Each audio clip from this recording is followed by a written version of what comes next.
చాలా ఎపిసోడ్ల క్రితం మనం పెళ్లి వివాహ వ్యవస్థ గురించి మాట్లాడాం రామోయిజంలో.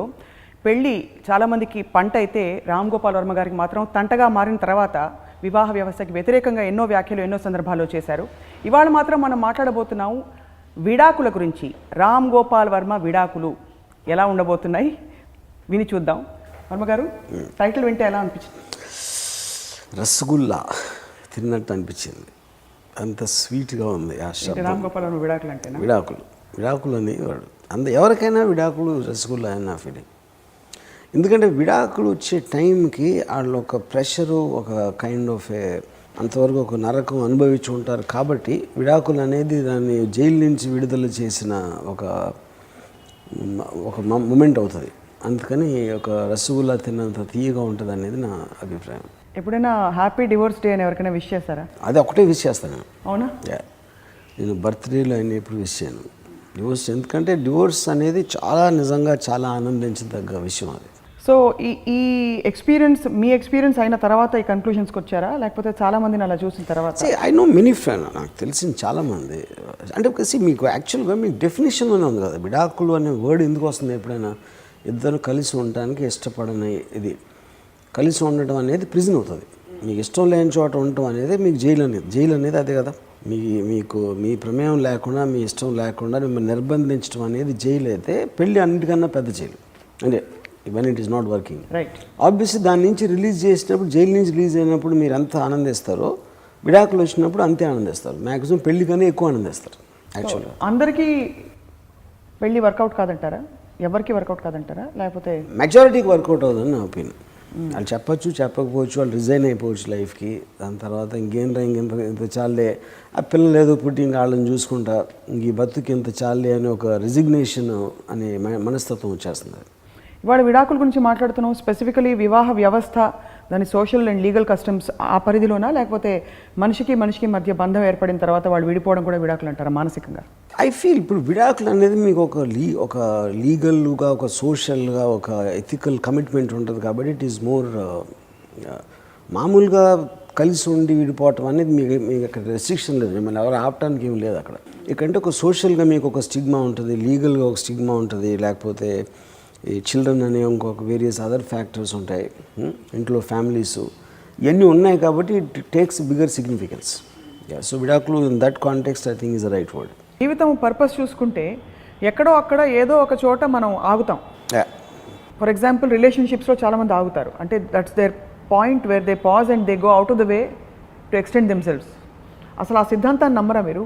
అంటే is it all about achievement, personal success, goals, but never about any relationship? You see, that's what I'm saying. Beyond first of all, on a general level, then chapter correct kaadu. Some people feel in oka avasaram, oka anchor, oka emotional anchor kavali. Nee intiki vellinappudu evaru undali, babu ani kavurichukuni, nanna buyyi anesi, and they want that sense of belonging. Ipo national director oka athanu undedu, aadu pellindi, aadu is very very submissive నేచర్లో. కానీ వైఫ్తో మనం ఎరా ఎలా ఉన్నవరా అని ఆడు అంటే ఈ feels ఆడేదో achieve చేయాలి, అది అంతన్నా ఉంది బంధంలో. ఆ ఇంటికి వెళ్ళగానే పిల్లలు నాన్న అని వచ్చారు అని పట్టుకుంటారు. So he will become a king in his house, you know. So నా అంటూ ఎవరో ఉన్నారు అనే ఫీలింగ్ లేకపోతే ఈ విల్ ఫీల్ యాంకర్లెస్. అని అసలు ఏమీ లేకుండా అలా గాలికి తిరుగుతున్న ఒక ఫీలింగ్ వచ్చేస్తుంది. So obviously those people cannot survive. Society అనేది ఫామ్ అయింది అందుకు. ప్యాక్ యానిమల్ సైకాలజీ అనేది అక్కడి నుంచి వచ్చింది. ఇండివిజువల్ థింకింగ్ ఉన్నోళ్ళు constantly they looking for something. వాళ్ళ జీన్లోనే వాళ్ళకు ఉన్న యాటిట్యూడ్లో అది ఉన్నప్పుడు them having a kind of a need for some emotional anchor will be lesson నాలంటాడు. Because I have a very rogue mentality. I mean anti social in my mind, you know. Fans ఒప్పుకోరు. But social ఇది మీరు అలా అన్నారంటే మీ అభిమానులు ఒప్పుకోరన్నాను. మీరు anti social అంటే మీరు ఎన్లైటెండ్ బీయింగ్ అనుకుంటున్నారు అందరూ. అన్నీ స్వయంగా తెలుసుకుని అంత open. That is truth also. That is truth also. Unless you experience it you cannot know. మీకు ఎక్స్పీరియన్స్ అయిన వాళ్ళతో మీరు మాట్లాడి వాళ్ళని చూసి అర్థం చేసుకోవాలి, లేకపోతే మీరు అనుభవించాలని ఉండాలి. But how many people who are divorced will have the guts to come and talk with such conviction or clarity? Because people remarry even after they get divorced. Yeah. మీరు ఎప్పుడు ఆలోచించలేదా? అంటే దట్స్ వాట్ ఐమ్ సేయింగ్. ఇప్పుడు మళ్ళీ ఇంకోటి particular అమ్మాయితో నాకు work out అవ్వలేదని విడాకులు తీసుకోవడానికి, అసలు మ్యారేజ్ అనేది వర్కౌట్ అవ్వదని అర్థం చేసుకుని విడాకులు తీసుకోవడానికి తేడా ఉంటుంది. మెనీ టైమ్స్ ద విడాకులు can happen because of an affair also. You want to move on to some other relationship. Yeah. And sometimes like this, just to get away from that, you know. So ఎందుకు చేయడానికి అర్థం చేసుకోవడానికి, అసలు చేసి తీరాలి అనే ఒక మామూలు డెసిషన్ తీసుకోవడానికి తేడా ఉంటుంది. నేను ఒక చాలా ఇంటెలిజెంట్ మనిషిని కాబట్టి అసలు మ్యారేజ్ అనే ఇన్స్టిట్యూషనే తప్పు, అంతేగాని ఈ అమ్మాయిని పెళ్లి చేసుకున్నా, ఆ అమ్మాయిని పెళ్లి చేసుకున్నా, ఈ అమ్మాయిని కాకుండా వేరే అమ్మాయితో పెళ్లి చేసుకుంటే బెటర్గా ఉంటుంది అన్న లిమిటెడ్ ఇంటెలిజెన్స్ నాకు లేదు. నాది చాలా extraordinary intelligence. Is it that or వ్యాపారపరమైన ఆర్థికపరమైన బంధాలకి క్లియర్ డెలివరబుల్స్ ఉంటాయి కాబట్టి అవి వర్కౌట్ అవుతాయి, ఇవి వర్కౌట్ కావంటారా? ఏది పెళ్లిలో ఇప్పుడు బాస్ తోటో ఎవరితోటో ఆఫీస్లో కొలీగ్స్ తోటో క్లియర్గా గివ్ అండ్ టేక్ ఉంటుంది, వాటికి పరిధులు ఉంటాయి, పరిమితులు ఉంటాయి. బట్ పెళ్ళి అనేసరికి ఇద్దరికి క్లియర్గా డెలివరబుల్స్ ఉండొచ్చు, ఉండకపోవచ్చు. అంటే అక్కడ పాయింట్ ఏంటంటే, కంపెనీస్లోని వాటిలో మీకు ఒక బాసు, ఎంప్లాయీ, లేకపోతే ఒక పార్ట్నరు, ఎవరు స్లీపింగ్ పార్టీ, ఇలాంటి అట్లీస్ట్ అక్కడ ఉంటాయి అసలు యాక్చువల్గా ఒక ఇది. అక్కడ కూడా వస్తాయి ప్రాబ్లమ్స్. ఇక్కడ మీకు it's suppose very emotional relationship. భార్య అయితే ఇలా చేయాలి, వంట చేయాలి, that is not the point. ఇద్దరు ఒక ఎమోషనల్గా ఒక బాండ్ అవ్వాలి ఆ లైఫ్ అంతా. That is actually what the full point of a marriage. ఏ బాబోయ్, మీకు ఎంత ప్రేమ ఉందా మనసులో? ఏంటి నాకు అంటే మీరు చాలా చాలా ఐడియలిస్టిక్గా చెప్పారు. No, I understand that is what the purpose of marriage అంటున్నాను. That's if you understand it so well, of course నాకు అండర్స్టాండింగ్ ఉంది కాబట్టి నేను ఐ హేట్ దట్. ఎప్పుడైనా మేము ఒక దాన్ని ద్వేషించాలంటే దాని అర్థం అవ్వాలి ఫస్ట్, అదేంటో. బట్ ఎమోషన్స్ అనేది their subject, their like emotions అనేది మనం అంతకుముందు ఒక ఎపిసోడ్లో చెప్పినాను. But their like a drug, ఒక ఫీలింగ్ ఉంటుంది. ఆ ఫీలింగ్ ఎప్పుడైతే పోయిందో, ఏ కారణం అవ్వచ్చు, అదొక నరకం. నేను ఫర్ ఎగ్జాంపుల్ ఒక సినిమా చూశాను నేను, Bitter Moon, Roman Polanski film. ఆడొక అమ్మాయిని చూసి విపరీతంగా ప్రేమలో పడిపోతాడు. It is just obsess with her, try చేసి finally gets to marry her. తను చాలా మంచిది, she also very very loving అవుతుంది. కానీ స్లోలీ ఆడికి ఒక ఏమంటారు దాన్ని, ఒక రెసిస్టెన్స్, ఒక నిరసన స్టార్ట్ అవుతుంది. దానికి ఏ పెద్ద కారణం కూడా ఉండదు. You can't see any reason obviously. And on స్టేజ్లో ఈ స్టార్ట్స్ హేటింగ్ దట్ ఉమెన్. తనకే అర్థం అదేంటి, ఏంటి నీకు నాతో నీకు ప్రాబ్లం అంటే, I hate your existence, I hate that you exist అంట. అది అంతకన్నా రూత్లెస్, ఒక క్రూరమైన పదం నేను వినలేదు. అంటే ఒక మొగుడు అంటే ఆడు ప్రేమించి పెళ్లి చేసుకునే అమ్మాయి అన్నీ వదిలేసి తనకు వస్తే, నీ అసలు నీ ఎగ్జిస్టెన్సే నేను హేట్ చేస్తున్నాను అన్నది అంతకన్నా క్రూరత్వమైన కూడా ఉండదు. కానీ if you go deeper, it's a feeling. ఇప్పుడు థాట్ని మీరు తప్పు పట్టచ్చు, థాట్ అనేది వేరు, ఎందుకంటే మీరు ఒక కమిట్మెంట్ తప్పు పట్టచ్చు. కానీ ఫీలింగ్ అనేది పోతే అది ఎందుకు పోయింది, అక్కడ మళ్ళీ తీసుకురావాలి అంటే, ఇప్పుడు గుర్రాన్ని తీసుకెళ్ళగలుగుతాం, నీళ్లు తాగించలేము అనే సామెత ఉంది కదా. బేసిక్గా గుర్రాన్ని ఈడ్చుకుని తీసుకెళ్ళగలుగుతాం కానీ నీళ్లు తాగించలేము. సో మీరు కట్టి పడేసి కానీ లేని ఫీలింగ్ మళ్ళీ మీరు పుట్టించలేరు, యూనో. సో అప్పుడు సోషల్గా ఆలోచించి, ఓకే అందుకని ఇలా చేసినప్పుడు you have to pay some compensation for the kind of a betrayal you did అని ఒక సోషల్గా లీగల్గా ఆస్పెక్ట్ ఉంది, which is what I think is very right thing for that, you know. But feeling లేకుండా పెళ్లి చేసుకున్నాం కాబట్టి అలాగే ఇద్దరు కలిసి ఉండటం అనేది it is actually betraying life it self. పురుషులు ఎక్కువ బిట్రే చేస్తారు. ప్రాక్టికల్గా జీవితం. ఫర్ ఎగ్జాంపుల్, నేను డివోర్స్ తీసుకున్నప్పుడు నేను నా డాటర్ నియర్లీ 6 years చూడలేదు, అసలు నేను కలవలేదు. Next part I was going to come to. Yeah so ఫైనల్గా నేను ఎందుకు అది, బికాజ్ ఐమ్ వెరీ సెల్ఫిష్ గా. నేను నా సినిమాలు తప్పిస్తే నేను పట్టించుకోను, నేను అలాగే తను చూసుకుంటాను. సో మళ్ళీ నేను వచ్చి నేను కూడా అంత చెడ్డోడిని కాదు, నేను మంచోడిని అని ఈ చిన్న బ్రౌనీ పాయింట్స్ తెచ్చుకోవాల్సింది కరెక్ట్ కాదు అనేది నేను డెసిషన్ తీసుకున్నాను.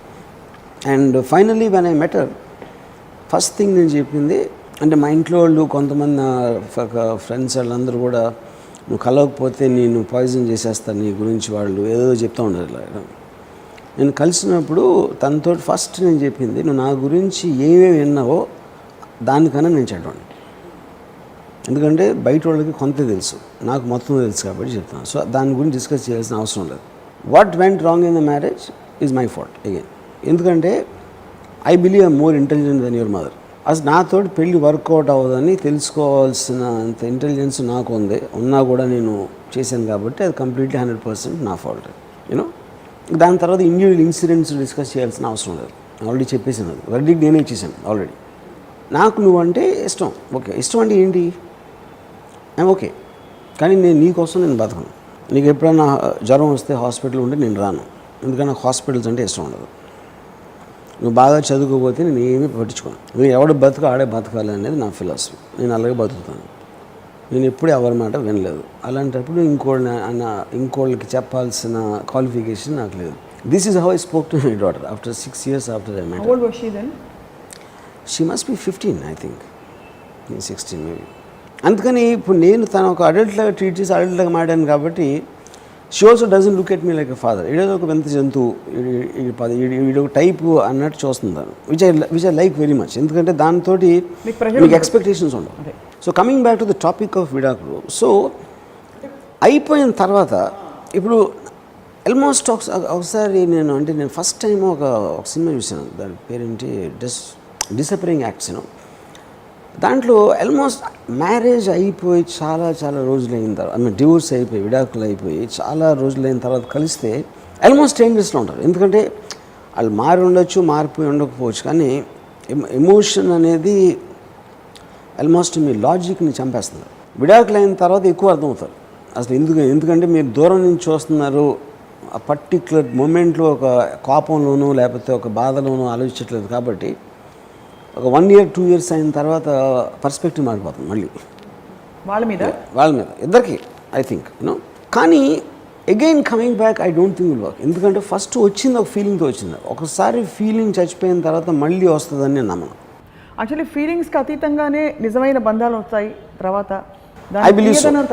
అంటారు అది ఐ బిలీవ్ దట్. అంటే అది కూడా I feel which is the reason in arrange marriage will work many times better than love marriage. Because you don't have any expectations. Yes. ఎందుకంటే ఇందాక ఆ యాక్ట్రెస్ చెప్పినట్టు నువ్వు లేకపోతే నేను బతకలేను అన్ని లవ్ స్టోరీలు వస్తాయి, అరేంజ్ మ్యారేజ్లో రావు. నువ్వు లేకపోతే నేను బతకలేను, నువ్వే నా దేవత అన్నీ చెప్పిన తర్వాత అది నిలబెట్టుకోకపోతే ఆటోమేటిక్గా you will feel very hurt. Arrange మ్యారేజ్లో అలాంటి ప్రామిసెస్ ఉండటానికి తక్కువ ఆస్కారం ఉంది కాబట్టి ద ఛాన్స్ ఆఫ్ ఎక్స్పెక్టేషన్స్. కానీ అరేంజ్ మ్యారేజ్లో సర్ప్రైజెస్ వస్తాయి. సర్ప్రైజ్ అంటే మనం ఊహించని ఆడికి ఒక, ఫర్ ఎగ్జాంపుల్ నాకు తెలిసిన ఒక అమ్మాయి ఇంకా అరేంజ్ మ్యారేజ్ సెటిల్ అయిన తర్వాత పెళ్ళికి ముందు కొన్నిసార్లు ఇక్కడ సినిమాకు ఇలాంటి వాటికి just and she observe this habit, కంటిన్యూస్గా ఫోన్లో మాడుతూ ఉంటాడు ఆడు. అండ్ షీ గెట్స్ ఇరిటేటెడ్, కంటిన్యూస్గా ఫ్రెండ్స్తో ఫోన్లు మాట్లాడుతూ ఉంటే. అండ్ వన్ డే తన ఎదురు ఒక కారులో వెళ్తూ ఉంటే ఈ 3-4 సార్లు చెప్పింది, నేను మాట్లాడుతున్నప్పుడు నువ్వు ఫోన్లో మాట్లాడొద్దని. మరి యూ కాంట్ రెసిస్ట్. మళ్ళీ కారులో ఫోన్లో మాట్లాడుతూ ఉంటే డ్రైవర్ కార్ ఆపమని చెప్పి దిగి వెళ్ళిపోయింది. And she cancel the marriage. అది చాలా మంచోడు, చాలా మంచి బ్యాక్గ్రౌండ్, ఫోర్గ్రౌండ్ అన్నీ. కానీ ఈ ఒక్క element can be very big thing. ఎందుకంటే మీకు కాన్స్టెంట్ ఇరిటేషన్ అయిపోతుంది. సో ఇక్కడ పర్సనాలిటీ క్లాష్. కానీ ఇద్దరు అప్పుడు నేను కలిసినప్పుడు నేను మీకు బోర్ కొట్టానంటే సపోజ్ మీరు లేచి వెళ్ళిపోవచ్చు, మీకు కావాల్సినప్పుడే మీరు డెసిషన్ తీసుకుని అందరూ వస్తారు.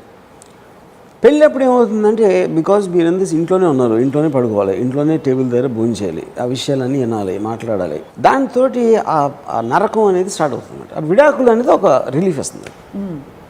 నాకు అంటే నాకు ఎక్కువ ఫిల్మ్ ఇండస్ట్రీ వాళ్ళు తెలుసు కాబట్టి ఒక యాక్టరు ఆడు పెళ్ళి అయ్యి ఒక నియర్లీ ఆడికి ఒక 10-12 year old పిల్లలు ఉన్నారు, ఇద్దరు 15-20 years మ్యారేజ్. ఆడు డివోర్స్ తీసుకుని నాకు లండన్ నుంచి ఫోన్ చేసి అసలు I never heard him shouting. అంటే ఆడు ఒలింపిక్ ప్రైజ్ వచ్చినట్టు వాడు ఫీలింగ్. అంటే ఏంటి, ఆ పెంటప్ రిలీఫ్ మాట. ట్రక్ అని ఇంకా నేను ఫ్రీ, నన్ను ఎవడో అడిగేవాడు లేడు, నేనేం చేసినా ఎవరికి సమాధానం చెప్పాల్సిన అవసరం లేదు అని ఒక ఎక్స్ట్రాడినరీ రిలీఫ్.